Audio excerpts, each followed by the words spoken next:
से सवाल लेती हूँ। सज्जाद लोन के बाद अब आम आदमी पार्टी विधायक महराज मलिक ने एक और पोस्ट किया है।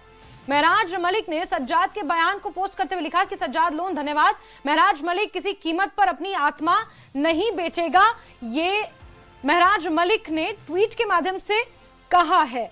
और सरोज, अब ये अंतरात्मा की आवाज, क्योंकि जब राज्यसभा चुनाव होते हैं तो this one word is very precisely used. ये हिमाचल राज्यसभा चुनावों के दौरान भी हमने देखा था, अंतरात्मा की आवाज। बीजेपी इस बात को इस तरह, इस शब्द को इस तरह भुनाती है कि अगर किसी ने दल बदल कर वोट किया हो तो बीजेपी उसे कहती है कि उन्होंने अपनी अंतरात्मा की आवाज सुनी। और वही सत्य शर्मा का बयान था कि कुछ विधायकों ने अपनी अंतरात्मा की आवाज सुनी और वो 4 अतिरिक्त वोट सत्य शर्मा को पड़े, जिसके बाद उन्होंने राज्यसभा की चौथी सीट पर जीत दर्ज की। और उसी का जिक्र सज्जाद लोन ने अपनी प्रेस कॉन्फ्रेंस में भी किया। फिर बाद में कहा कि नहीं, ये तो अंडरस्टैंडिंग थी, इसमें कुछ आत्मा नहीं बेची, ईमान नहीं बेचा, जो मुख्यमंत्री उमर अब्दुल्ला कह रहे थे। उन्होंने कहा कि ये तो अंडरस्टैंडिंग थी। कुल मिलाकर 40 विधायक उनके हैं अब बीजेपी और नेशनल कॉन्फ्रेंस के मिलाकर, इस तरह का उन्होंने तंज कसा। उस पर अब महराज मलिक ने रिप्लाई किया है कि और थैंक यू किया है सज्जाद लोन को। तो अब हम ये कहें कि आम आदमी पार्टी और पीपल्स कॉन्फ्रेंस एक साथ आ गए हैं घाटी में। उसका रीजन है महराज मलिक का थैंक यू बोलना। हालांकि वो खुद ट्वीट नहीं करते हैं, उनके जो इस वक्त पीए हैं वो ट्वीट करते हैं, उनका एक्स का हैंडल संभाल रहे हैं। वो क्यों ऐसा कह रहे हैं? क्योंकि देखिए, जो कहा गया कि 4 वोट्स जो इंडिपेंडेंट कैंडिडेट्स थे जिन्होंने भाजपा को डाले, ऐसे यहाँ पे पॉलिटिकल गलियारों में बातें हुई कि उसमें से महराज मलिक भी एक थे जिन्होंने रिटर्निंग ऑफिसर के पास जाके वोट डाला था। अब आप कहेंगे कि क्यों कहा जा रहा है कि ये जो 4 है इनमें से एक महराज मलिक भी है आम आदमी पार्टी के जिन्होंने भाजपा को वोट डाला। आप जानते हैं उन पे अभी पीए से लगा हुआ है, डिटेंशन में है। तो पॉलिटिकल गलियारों में ये बातें चल रही थी कि क्या महराज मलिक की सांठगांठ हुई है भाजपा के साथ कि उनको छोड़ दिया जाएगा, या जो उनके ऊपर पीए से स्लैब किया गया है वो रिवोक किया जाएगा, जिसके चलते हुए उन्होंने क्रॉस वोटिंग की है, यानी कि उन्होंने भाजपा को हेल्प की है। तो इसी के चलते हुए आपने देखा ये पोस्ट किया है। लेकिन जैस्मिन, इस सब में आपको एक बात बताना चाहूंगा मैं, सिर्फ एक बात आखिर में जो क्लियर होगी।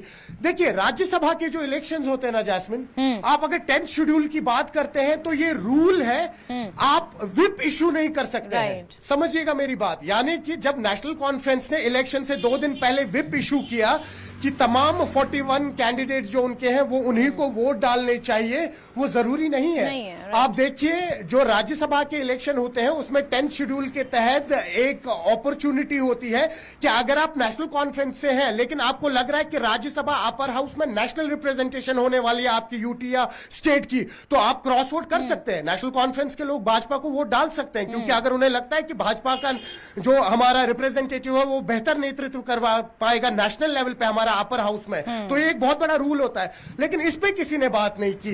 पीडीपी ने व्हिप जारी किया, इशू किया, नेशनल कॉन्फ्रेंस ने इशू किया, और जैसा मैं आपसे फिर कह रहा हूं, 10th शेड्यूल के तहत ये रूल ही नहीं है। अच्छा, बिल्कुल बिल्कुल सरोज, आपने सही कहा। This is called anti defection law. इस दौरान लागू नहीं होता एंटी डिफेक्शन लॉ। अगर आप अपने दल से दूसरे दल में अगर वोट करते हैं तो राज्यसभा के चुनावों में एंटी डिफेक्शन लॉ, यानी कि उसके तहत आपके ऊपर कोई कार्रवाई नहीं होगी। It's your open option.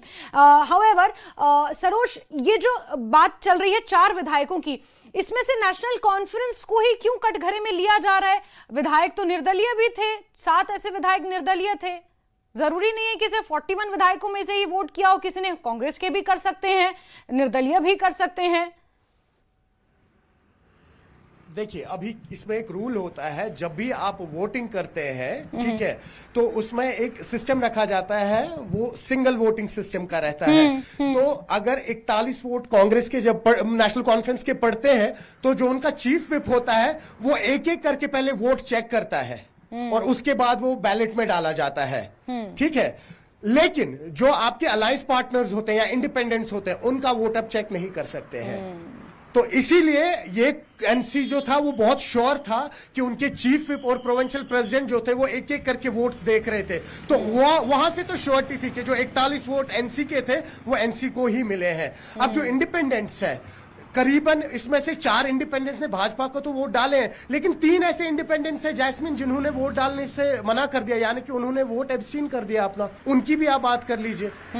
तो कुल मिला के अगर बात की जाए, अब आप कह रहे हैं कि नेशनल कॉन्फ्रेंस पे ही क्यों धावा, क्योंकि नेशनल कॉन्फ्रेंस ही है जिनको एक पूर्ण बहुमत मिला था और एक्सपेक्टेड था कि नंबर गेम्स के हिसाब से 4 सीट्स इन्हीं की होंगी। लेकिन जिस हिसाब से फिर यहाँ डायनेमिक्स मिले, 4थी सीट भाजपा को मिली, तब जाके ये सवाल खड़े हुए कि कहीं ना कहीं क्रॉस वोटिंग हुई है, जिसके चलते हुए 4 इंडिपेंडेंट कैंडिडेट्स सामने आए। जी बिल्कुल बिल्कुल सरोज, और ये तो राजनीति है, पॉलिटिक्स है, और इसमें पूरी तरह से गेम सामने तो नहीं आ रहा है, लेकिन पार्शली सामने आ रहा है, और यही कारण है कि राजनीतिक बयानबाजियां ज्यादा तेज हो गई हैं। रिएक्शंस आते रहेंगे। सरोज, नजर बना के रखिएगा। बहुत शुक्रिया जुड़ने के लिए।